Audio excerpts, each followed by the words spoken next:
What's up, guys? I am coming to you live from a hotel room, which is why the view behind me is weird and the camera's terrible. I also don't have my microphone with me, so you gotta deal with earbuds.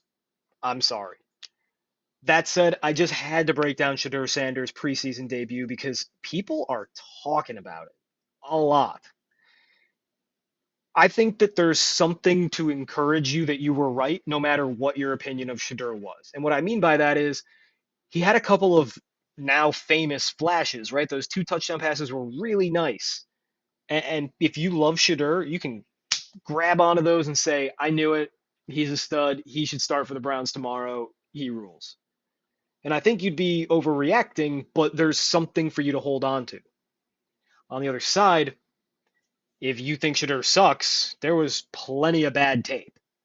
You could just say, those two touchdowns, that doesn't even, what? That's small. Who cares?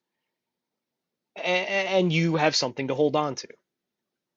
So we're going to go and grade every snap that Shedeur took. It's about 25 snaps, and come out the other side with a full game grade. We're going to use this chart that I put right here to grade each play. And if you want to see more about what each of those categories usually looks like, hit that card. It will explain everything with examples. Personally, I think Shedeur got a C minus. I thought he was okay, but don't take my word for it. Let me show you. First snap, drop back, slant route just a little too high. We'll show the tight copy right here, and I'll try to freeze frame it for you. Yes, it goes off the receiver's hands, but it's a slant. You're supposed to hit him in stride, and in order to do that, you're supposed to put the ball down in his belly, and that ball's just off frame. It's way too high for the route. That's a bad throw. It's close, but it's a bad throw. Next one, much better placement, right on the face mask where it belongs. There you go. Solid routine throw. Little screen, routine, nothing to it. And here's Shedeur's only real deep shot of the game. He has one deep pass later that's arguably a deep pass, but this is his only streak for sure. And the ball is, let's call it 5 yards overthrown and at least 3 yards out of bounds. That ball should have been right on a line on the sideline, lead the receiver upfield. He could have won. Obviously, he fell, so it wouldn't have mattered, but it was a bad deep ball. Here, Shedeur does a really good job of using his legs. Now, note that it's third down, and while he has these two curls short of the sticks, they're short of the sticks, and it's third down. So he does a decent job of evading pressure. It wasn't the most pressure-packed situation, but he does a really good job of using his feet to get to the first down marker and slide. First of all, slide, right? Protect yourself, but also slide after he successfully gains the line to gain. A lot of quarterbacks slide at the line to gain, and that results in a punt. Here, a little play action. Right off the bat, Shedeur's not seeing what he wants to. He could throw this ball in the flat. It's second and long. The textbook response is to throw this ball in the flat right now, leading your receiver right here. Just put this ball out here, let him run under it, get away from the defender. That probably nets you a few yards, but instead, Sanders evades pressure, and again, this is tricky, because he is creating his own pressure, but he's also avoiding the pressure. So, you live by the sword, you die by the sword, and he creates this wonderful chasm of opening with his legs, and that's why I give him a plus pocket move for this play. Even if the original movement was unnecessary, even if he was late on the intended read, he created something much better with his legs. Problem is, he just missed really, really badly. And the story of the night for me was that Shedeur actually managed the pocket a lot better than I thought he would. His accuracy was just not good. Or rather, his precision, right? He had a few really well-placed balls. That's a well-placed ball. It's a routine throw, 6 yards on 3rd and 7. But here's 4th down. I'm of two minds. On one hand, it's fourth down, so you got to get this ball out. You do not have like taking a sack is not an option. But running backwards like 25 yards and basically just giving the opposing team a couple of first downs if you're not lucky, that's bad. This, I mean, this could have been intentional grounding because it doesn't get back to the line of scrimmage. This could have been a sack if the defensive lineman was just a tiny bit faster. And the worst part for me, right? You know that it's fourth and short, and you got to get this ball out quick. You've got your curls; they're open. Shedeur is looking at receivers that are open. He's just not throwing the ball. Like on a curl route like this, you're not going to get big separation. In fact, 84 at the bottom of the screen, that's as much separation as you'll ever get on a curl. But Shadeur's late. You have to anticipate, throw the ball so that it's hitting them in the face mask as they turn around. And Shedeur doesn't do that. Instead, he waits until pressure develops way late in the down. So he's inviting this pressure all by himself. That's bad pocket management. And then he's running straight backwards. Instead of giving the Panthers the ball at their own 25, which is normal field position, he came inches away from giving the ball away at the 50. That's really bad. And again, the ball did not get to the line of scrimmage. So he's very lucky that this was not an intentional grounding. Right? And like if that's a starting defensive end in the NFL, that guy probably gets home. Regardless, next drive, routine throw,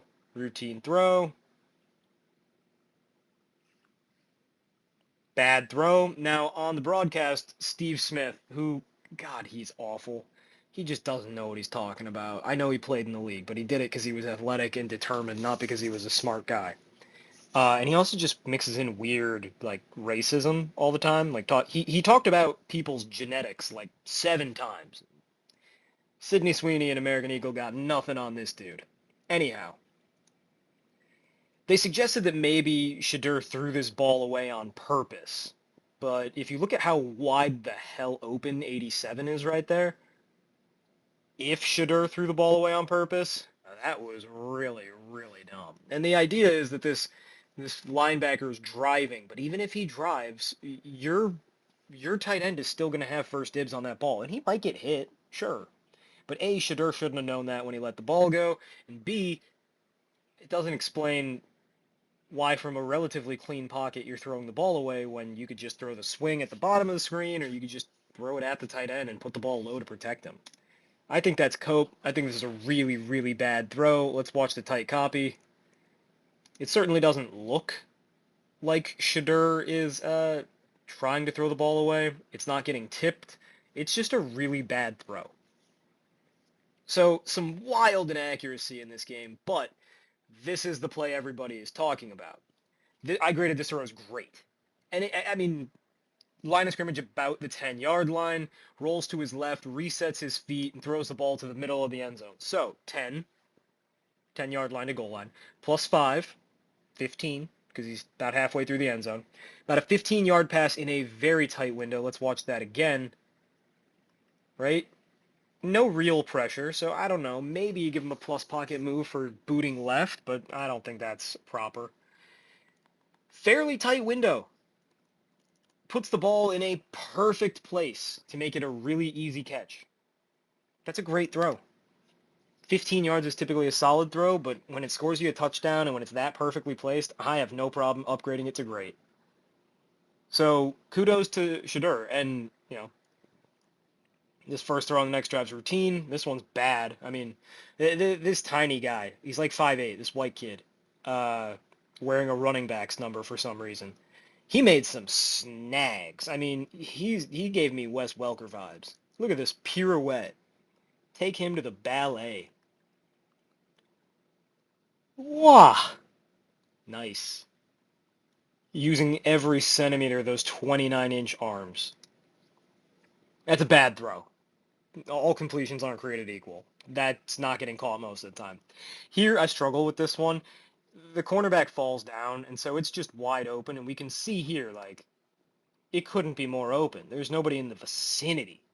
But the ball is placed fairly well, and Shedeur threw it with, like, kind of a muddy pocket. So, it's a solid throw. Here, a little boot. It's first down, and he picks up another first down. Hey, you can't knock it. Personally, I'd like to see him target Tiny White Boy again because he's open, right? Just lay that ball out here. Let him run under it. You get a bigger gain. You don't get hit. But hard to argue with results. Shedeur uses his feet against some backups, and he gets a first down, and that's all you can ask for. Here's another bad ball, and this is kind of a hospital ball. Uh, Way too high, way too far inside, and even if it gets caught, 36 is about to decleat that receiver. So that's a really bad ball for a few reasons. This one should have gone the other way. Now, again, Browns announcers on the preseason game, they were arguing that this is actually the receiver's fault. Yeah, that's, excuse my French, but to borrow from Mahatma Gandhi, that's fucking bullshit. That is one of the simplest bad reads I've ever seen. Like, this is just Shedeur not recognizing that he's got trail coverage. Well, honestly, it's not even a bad read. He sees exactly what's going on. There's a cornerback in trail coverage. Shedeur just puts the ball way behind the receiver. That's a pickable ball, folks. And how does Shedeur's stat line look if instead of leading a touchdown drive here, he throws a pick at midfield? Spoiler alert, I'm sorry. Um, Here, third down. This is the drive preceding the touchdown, that is. Third down. You just need a few yards to gain. 13.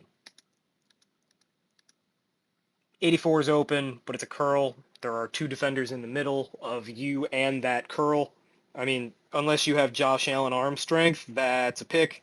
You could dump it down to whoever this is in the flat, but fat chance they get 13 yards. Shedeur's trying to he's trying to create. I can't blame him for running around here, right? And he actually does a really nice job of faking people out, running around, extending. Now, right here, when in doubt, in this third quarter, just find the tiny white boy.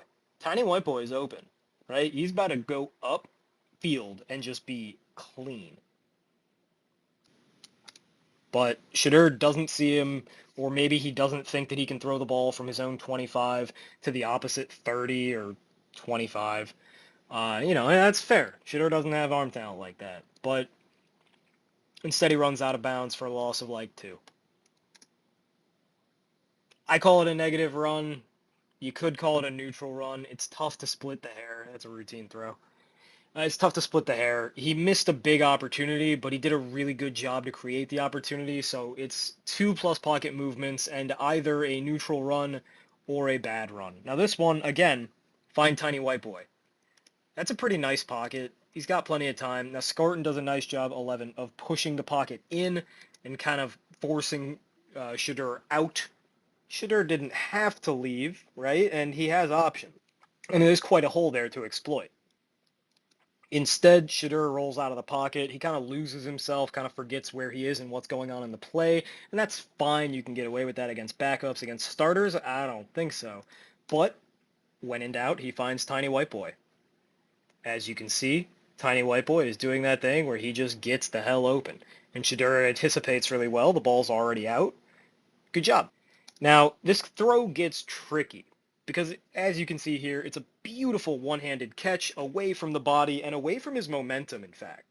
Like, Tiny White Boy is running this direction, and the ball is thrown as if he's running this direction. So it's really difficult. He doesn't just have to run under the ball. He has to run under the ball and then lean out of his frame away from the direction he's moving. Some of you have probably studied high school physics. That's tough to do. Tiny White Boy makes a sick catch and pulls his hammy in the process. Let's see the tight copy to figure out exactly what grade we're giving this. So again, rolls out of the pocket. That's nice. I give him a plus pocket movement, and he throws the ball with a guy relatively close to his face. You could give him another plus pocket movement for that. I would not begrudge you at all. Now, again, see that Tiny White Boy, because I refuse to learn his name. He's running like this direction. I guess we'll put a little arrow so you know he's running like that direction. And if this ball is placed like here, It's a really, really easy catch, and you might even get some yak. But, alas, Shedeur instead is going to place this ball about here. And it's not terrible, it's still catchable because, Tiny White Boy is going to be in the general vicinity when the ball lands, and he can track and adjust his route to get to the ball. But it's a tough-ass catch. Let's roll the film and check it out. You see how he has to go backwards? He has to arch his back. I'm not going to say what that looks like. Got to arch his back, reach behind himself, and grab it with one hand. That's a great catch. I mean, look, if this 5'8" kid who runs a 4.5 flat, if he was 6 foot, he would be a stud because he's got the skills. But alas, he doesn't. Now, this is the other really great throw. By the way, the downfield throw to Tiny White Boy, I counted it as a deep ball, even though it's only about 25 yards. Downfield, that is. And I counted it as solid. I could count it as great. It doesn't really make a difference to the overall grade. This is the beauty of volume. But either way, it is certainly a positive and good throw. This one I graded as great. This is excellent. So, line of scrimmage is about the 12. Clean pocket. Nothing needs to be navigated. Pretty open wide receivers. But Shedeur does a fantastic job of throwing a strike with perfect placement and just enough velocity to get there in time. And I'm going to break this play down because it needs to be commended. So, here's how the routes are going to look. It's basically a flood, right? Everybody is starting on the right. It begins as trips to the right with a tight end on the backside, and you motion across, jet motion, which just means you're running across. And then you're going to have your two receivers to the right. I don't know if they're tight ends or wide receivers. I'm not learning the positions, names, and tendencies of depth players.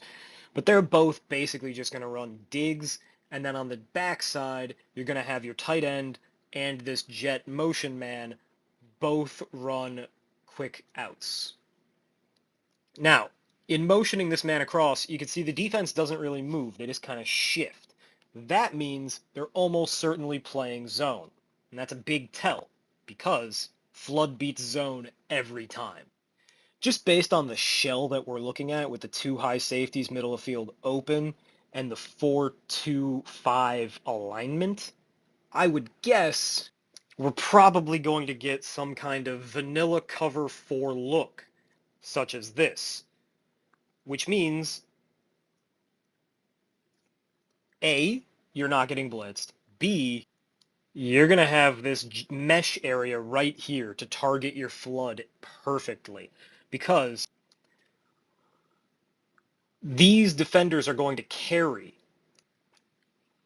So when this outside receiver crosses the face, this defender is going to pass him off to this defender. So this defender is going to run away. Let's clean that up a little bit. This defender is going to run away from the middle of the field. And this defender is going to have to find and locate his new man. Now, because of the brilliance of this route, you see how this route kind of bends outward instead of just running straight upfield?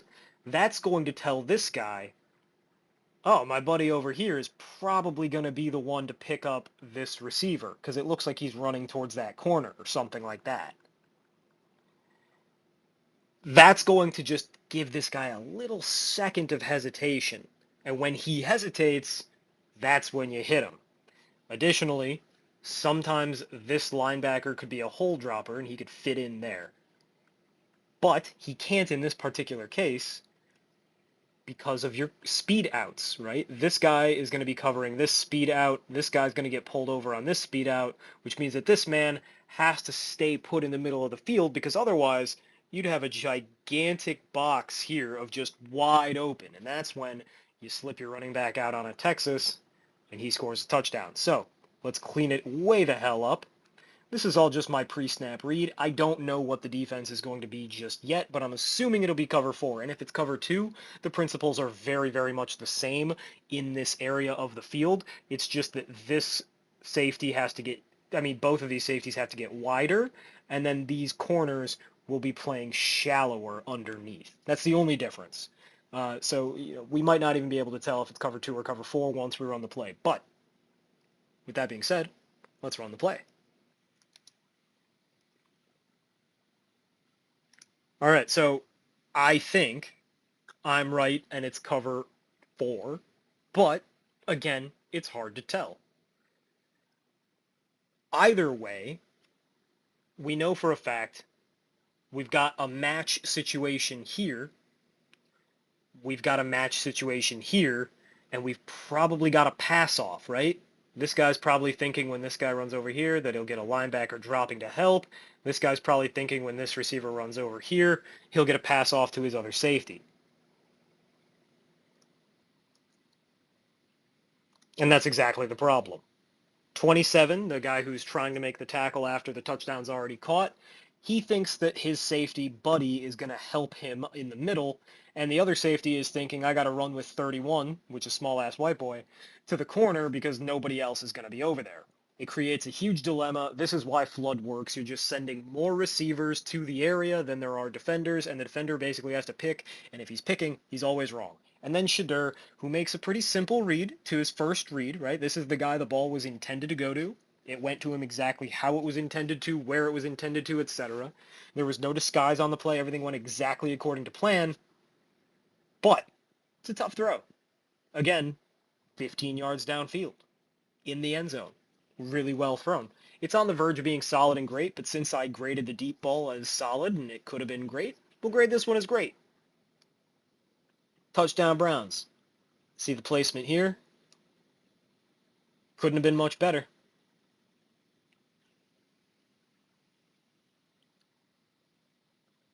Now this is the second half. Shedeur plays about a quarter. This ball's late, and it's also not thrown hard enough, and it's also not thrown far enough outside. It's a bad ball, and then, sorry, I accidentally clipped a run in. Here, Shedeur is going to take a sack that's totally his fault, right? It's third down.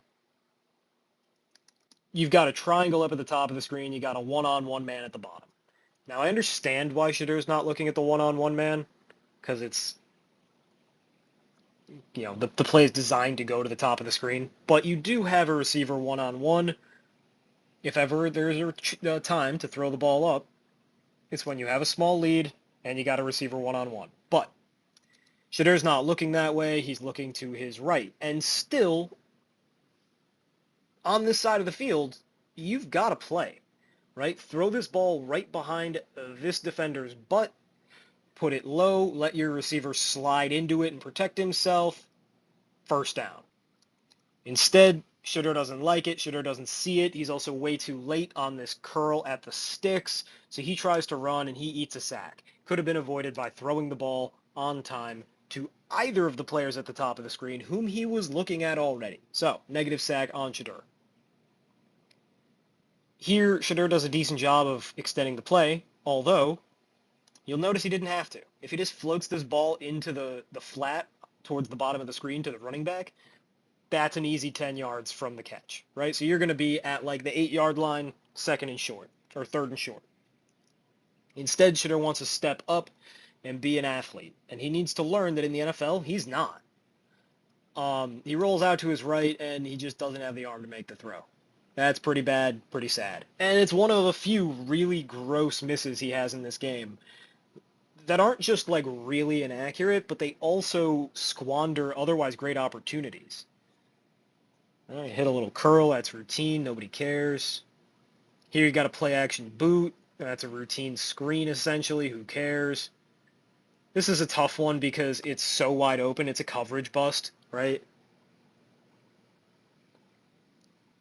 This defender here, he was supposed to carry down low. But because he didn't and he busted his coverage to begin the play, this defender here wasn't able to carry to the middle of the field like he was supposed to. He had to wait just in case. By the time they figure things out, it's far too late. The receiver has already crossed the entire field and become wide open, and Shedeur hits him. But it's a really, really easy throw. So sure, it's like 12 yards downfield, but there's nobody within 12 yards of the receiver.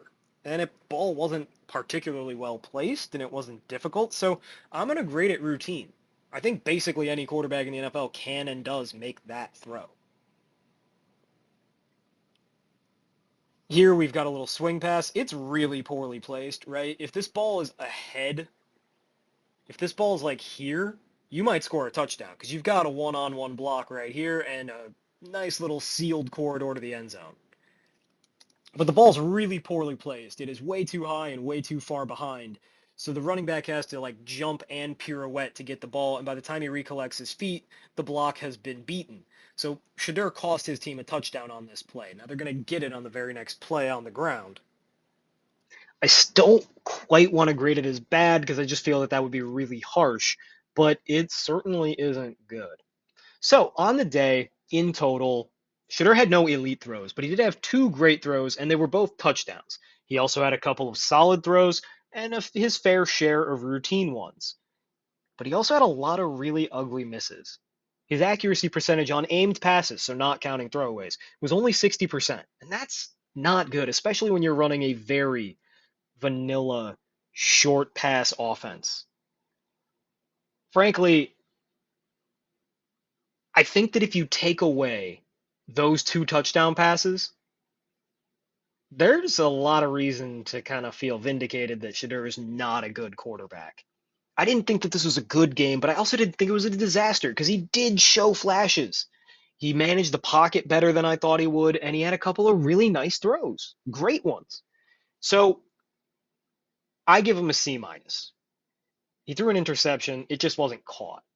If his stat line ended up being two touchdowns, 100 and something yards, and a pick, you'd say, fine. Against the backups of one of the worst teams in the league, too, I'm not thrilled with the game if I'm a Shedeur stan. But according to the internet, the highlights are all that matters. People are really stoked. On the other side, as somebody who doesn't believe in Shedeur and frankly thought he had a really good chance of getting cut this offseason, I'm impressed. That game was pretty good. I mean, it wasn't great, and it wasn't like I don't think Shedeur should be close to the starting quarterback competition, and I don't really even think he should be battling for second or third string. But I think that this game has cemented him a roster spot because he showed he can hang. Not well, but enough. And that's all you need to be a second or third stringer in this league. I think that this game will give Shedeur a career, even if the rest of his play thinks that's a little bit generous. What do you guys think? Find any plays you think I'm too harsh on? Hit me in the comments. Let me know. Any I'm too gracious on? Let me know. Or if there's a play that you want explained a little bit more or a little bit differently, let me know. Hit the comments, hit the like, hit the subscribe. The more encouragement I get, the more audience I gain, the more I'll make, the more videos I'll make, that is. And I guess like a few more pennies more on YouTube. But really, I just don't want to do these videos for no one. I got a busy life going on. But if you want to watch, I'll keep making them. So until next time, I'm gonna be grinding preseason film because I got a problem, and the only solution is more football. Hasta.